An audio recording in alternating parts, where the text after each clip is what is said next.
တက္ကမကြီးတွေပြင်းတာပြောရအောင်ကျွတ်တို့တက္ကမကြီးတွေကတော့ဖယားလက်ထက်ကစပြင်းပြင်းတာကြီးတက္ကမကြီးတွေဘယ်တော့ကစပြင်းတာတော့ဖယားလက်ထက်ကဟောဖယားလက်ထက်ကကျွတ်တို့ပုံနာလင်မယားရှိပုံနာလင်မယားကကျွတ်တို့ပုံနာကြီးကဥပေးခြင်းလို့ဒီလိုခေါ်တယ်ပြင်းတာပုံနာကြီးကဘယ်သူတဲ့တော့ဥပေးခြင်းပုံထဲမှာကြီးကဒေါ်ပြင်းတဲ့ပရိသတ်ကြီးပြင်းတာကြီးပုံထဲမှာကြီးကဘယ်သူတော့ကိုင်းဥပေးခြင်းဆိုတဲ့ပုံနာကြီးနဲ့ခုနှစ်ကဒေါ်ပြင်းဆိုတဲ့ပုံထဲမှာကြီးထမင်းစားကြပုံနာကြီးကလမ်းဘက်ကြောပေးစားအိမ်ဘက်မျက်နှာပြုပုံထဲမှာကြီးကအိမ်ဘက်ကြောပေးပြီးတော့လမ်းဘက်မျက်နှာပြုစားသည်ပရိသတ်ကြီးလမ်းကတစုံတယောက်လာရင်ဘသူကမြင်ရပါမလို့လမ်းဘက်လှည့်တာဘသူပါလိမ့်ပုံထဲမှာကြီးဒီတော့လမ်းကတစုံတယောက်လာရင်ဘသူမြင်ရပုံထဲမှာကြီးမြင်ရမှာပေါ့အဲ့ဒီလိုထမင်းစားနေတဲ့အခိုက်အတန့်မှာကျွတ်တို့ရဲ့သုံးလောကထော်ထားဂေါရမမြတ်စွာဘုရားကတပိတ်ကြီးပိုက်ပြီးဆုံးခံကြွလာပြီဗျဆုံးခံကြွလာတော့ထမင်းစားနေတဲ့ပုံနာလင်မယားရဲ့အပမှာဝင်ပြီးတော့ဆွမ်းရပုံနာကြီးကဘယ်မြင်လိမ့်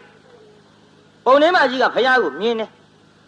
မြင်တော့ပုံထဲမှာကြီးကဆွန်းထလောင်းမလားအောင်မေးတယ်မလောင်းဘူးအော်ဆွန်းထလောင်းလိုက်ရင်တော့နောက်ထပ်ထမင်းချက်ရမှာပြင်းတာဘုရားလက်ထက်ကစပြင်းတာဒကမာကြီးတွေကဆွန်းနေထလောင်းလိုက်ရင်ထမင်းမလောက်ရင်ထချက်ရမှာပြင်းစရာကြီးအလဲသို့တော်လဲပြင်းစရာကြီးမို့ငါမလောင်းကျင်လို့နေတော်လဲပဲတော်တော်ကြာရင်တော့ကြွကောင်းပါရဲ့ဆိုပြီးတရားနာပြည်သားမျက်ခွန်လေးပြန်ဖုံးထားဘုရားကလည်းမကြွဘူးတော့ကြဘုရားကြွလောက်ပြီးထင်လို့မျက်ခွန်လေးလှန်ကြည့်လိုက်မကြွတော်ဇွဲကောင်းတဲ့ကူတော်ကြီးတော်ကြမျက်ခွန်လေးလှန်ကြည့်လိုက်ဘုရားကမကြွခက်တော့တာပဲအတိတ်စထဗန္ဒီကတော့စုံးမှာဖရလို့ငါပါဇက်ကဆိုလိုက်ရင်လဲပုံနာကြီးပြီလို့ပုံနာကြီးကအပေးဝါဒနာပါလို့အရက်ထဲကဥပေးခြင်းတောင်ခေါ်ကြတာသူထလှူတော့မှာပဲသူလှူလိုက်ပြန်တော့လဲထမင်းမလောက်ထတ်ချက်ရမှာများပြင်းစရာကြီးကဲမဖြစ်ပါဘူးလေပုံနာကြီးလည်းမသိရအောင်ငါတော့ကာယဝိညာဉ်နဲ့သိစေရမှာပဲဆိုပြီးဖယားကိုအတိတ်စထဗန္ဒီတပည့်တော်တို့အိမ်မှကြော်ပြီးတော့တော်ရအိမ်တို့ဆွန့်ရတော်မူပါဖယားကတော့စုံးမှာဖယားလို့ဗဇက်ကမလျှောက်ဖဲနဲ့ပုံလေးမကြီးကခန္ဓာကိုယ်နဲ့သိအောင်ဆိုပြီးတော့ဖယားမျက်စပ်ပြပြတကိုဗျပြေသာပုံလေးမကြီးဖယားပဲလို့လုပ်ပြလိုက်ဖယားမို့သာပေါ့ခုခေတ်ဆိုဒုက္ခဖြစ်ပေဘူးလားကြီးစံတရားနာပြိတ္တာမျက်စပ်ပြပြမျက်စပ်ပြပြတော့ဖယားကိုယ်တော်မြတ်ကိုရှင်းရှင်းကတော့သွားတဲ့အသွားခိုင်းဖယားကိုယ်တော်မြတ်ကလည်းပုံထဲမှာကြီးငါ့ကိုကာယဝိညာဉ်နဲ့သိစေတယ်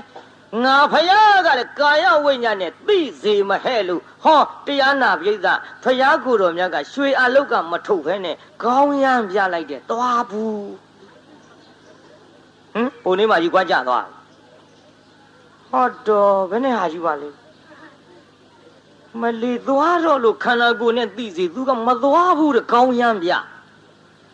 ဒီတော့ပုံနေမှာကြီးဇွဲကောင်းလှကြီးလားဆိုပြီးရည်တာပေါ့ပြိဿပုံနေမှာကြီးရည်တော့ပြိဿရေပုံနာကြီးမလုံဘူးပြိုမလုံဘူးဆိုတာစိတ်ပြောတာမလုံဘူးပြိဿရေစားရင်တောက်ရင်ပုံနေမှာကြီးရည်တယ်တန်တော့ငါထိုင်တာဟန်မကြလို့လားပြင်းထိုင်ရည်တော့မယ်ဒီလိုလည်းမဟုတ်ဘူးဟဲ့ဘာပါလဲအော်ငါပါဇက်မြန်ထမင်းလုံးတွေကတ်နေလို့လားလက်လေးနဲ့တရက်ပြီးတော့ပြန်စားရည်တော့မယ်ပြိဿဟောဘာပါလဲအခုတည်းထိရည်တော့မှာလားပုံထဲမှာကြီးမျက်နှာသေးသေးချာချာကြည့်ပြီးဘာများပါလိမ့်မတုံးလို့စဉ်းစားတော့ပုံထဲမှာကြီးကသူ့ကြည့်တာမှမဟုတ်ပဲနဲ့ တရားနာပိဿသူ့ကောင်းမော်ကျွတ်တို့ကြော်ပြီးတော့3-4 တောင်လောက်ကြော်ကြည့်နေတာတွေ့ရအဲ့ဒီတော့မှပုံနာကြီးစဉ်းစားတယ်တန်းငါနောက်တယောက်ရောက်နေပြီထင်တယ်တယောက်ရောက်နေတယ်ထင်တယ်ဆိုပြီးတော့နောက်လေလှဲ့ကြည့်လိုက်ရောဟောဘွားကနေဆိုဖယားရွှေမျက်နှာတော်ကြီးနဲ့တွေ့ဟာမိုက်လိုက်တဲ့ပုံလေးမကြီးတကယ်ဆိုဖယားကြွလာတာငါအတိမပေးပဲနဲ့ဗျာဝင်းတွင်ယူပမာဏရီလိုက်တာငါများရီလေသလားအောင်းမိတ်ဖယားသူရီစရာအောင်းမိတ်နေထင်ပါရဲ့မှန်လားပါဗျာမြတ်စွာဘုရားသိခံတော်မူပါဗျာဖယားတပည့်တော်မမြင်မိလို့ပါဗျာတပည့်တော်ပုံနေမကြီးဆွမ်းလောက်ရမှာအလွန်ပြင်းတဲ့နာမည်နဲ့လိုက်တဲ့မဲပြင်းမို့ပါဗျာအရှင်ဗျာတပည့်တော်တို့ဆုံးလောင်းခြင်းတော့လည်းပဲအခုစားနေတဲ့ထမင်းနေစားဆဲဖြစ်လို့အရှင်ဖယားအလှခံတော်မူပါသလားဖယားရှောက်ရောပြုအလှခံတော်မူပါသလားလို့ရှောက်တော့ဖယားကိုယ်တော်မြတ်ကအမိန့်ရှိဟဲ့ပုံနာတဲ့ငါတို့မုနိမြမှန်ယဟန်ဆိုတာစာဦးကိုလည်းအလှခံတဲ့ပုံနာကြီးစားဆဲကိုလည်းအလှခံတဲ့ပုံနာစားကျွင်းကိုလည်းအလှခံတဲ့ပုံနာတဲ့ဗျဘုရားဟောတာလေးမှတ်ထားကြပါတရားနာပိဋကကြီးမန္တလေးမြို့သူမြို့သားတွေမှတ်သွားကြပြုစားဥတဲ့ဗျစားဆဲတဲ့ဗျစားကျွင်းတဲ့အဲ့ဒီ3ခုစလုံးအလှခံတဲ့ပြုကဲကျွတ်တို့စားဥလေးကစပြောကြစို့စားဥဆိုတာကမိမိတို့မစားခင်ဥဖြားဖြားထမင်းအိုးပေါင်းကလေးခုခတ်ပြီးတော့လှူတာကိုစားဥလို့ခေါ်တယ်ဗျာတချို့များကြတော့လူကြီးမိဘတွေကဆုံးမကြဟဲ့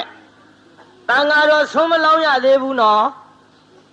လူကြီးမိဘတွေမစားရသေးဘူးနော်ခရီးသွားစရာရှိရင်ဟဲ့ဥချန်စားကြ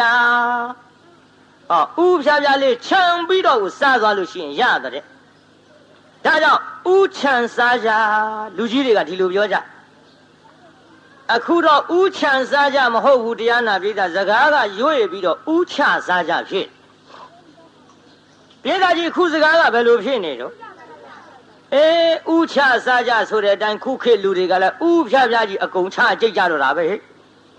စကားကလွဲအကုန်တာကိုမှတ်ကြနော်ဥချန်စားကြစားဥစားပြားကိုလှူတာစားဥကိုလှူတယ်လို့ခေါ်သည်